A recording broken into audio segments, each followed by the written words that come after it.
Travelling, Rome.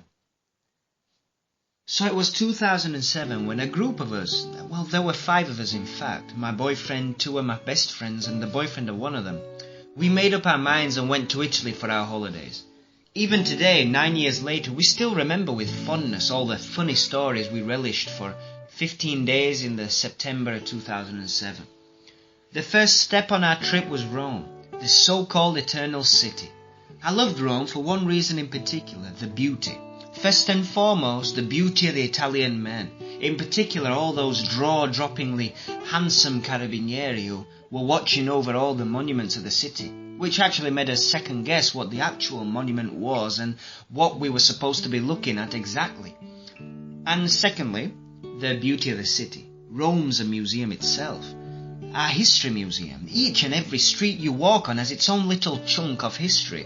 Trajan's Column, the Roman Colosseum and Forum were nothing short of spectacular, in particular the Forum, where you could find some sensational views, well worth the queue to get in. Circus Maximus, the roots of Broadway.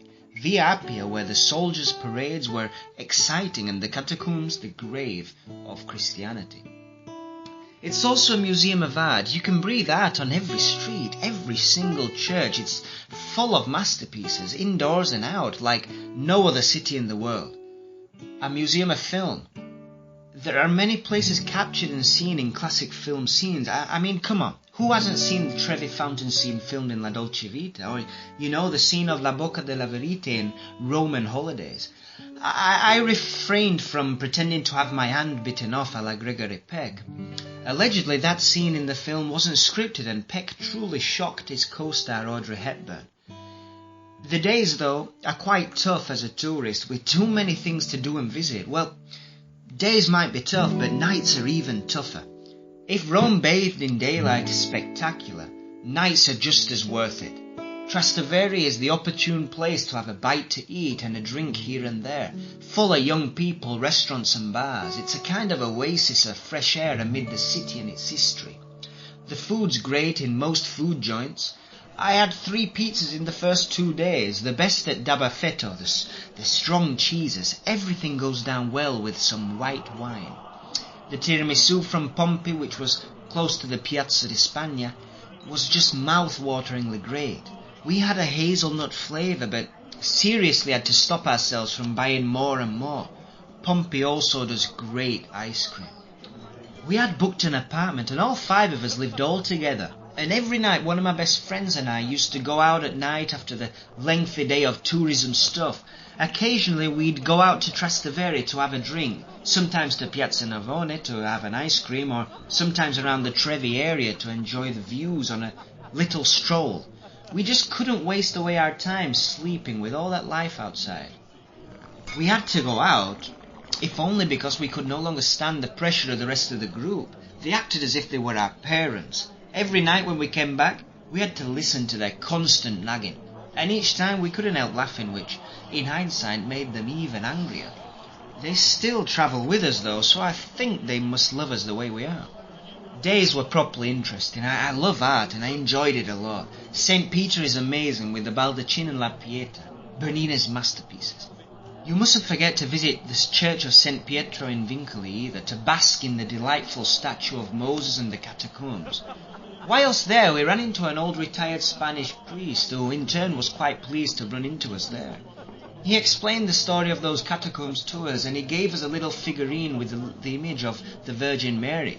We had quite a few laughs when we found ourselves trying to avoid the guards at the door of every church.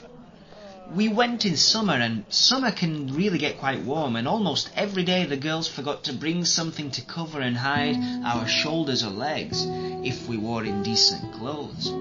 It was funny how we avoided the guards or made up some costume on the spot to trick them, with whatever we could find in our bags. It goes without saying that it left us giggling for a while afterwards. The Vatican's a bit overwhelming, to be honest, and the Sistine Chapel's nice, but after walking through 13 rooms, with also quite good frescoes, I was a bit fed up by the time I got to the Sistine Chapel. What's more, there are too many people and it's a right pain walking through the museum. Traffic ends up being quite important, if you want to come out of Rome alive. Beware of the traffic, 'cause honestly, it's like a jungle. Look carefully from left to right and then once more. Even on the zebra crossing, the pedestrian doesn't have the right to cross. Despite an Italian telling me about it prior, it still shocked me. He told me that they've gotten used to doing that, letting the car or the million motorbikes and scooters that zip around go past. In the end, I got used to it. You just have to be determined. If you doubt about crossing for a second, the car will go, and the next car will go. You've just got to put your foot out and cross. The cars all stop. Well, most of the time.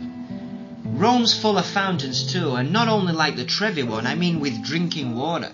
It was more than welcome owing to the weather. All my friends said the water tasted good, but the fact is, the water, at least for me, was full of bugs. My intestines found out the hard way. So after 6 days in Rome, we hired a car and started our trip to Florence. All 5 of us, and of course those little bugs.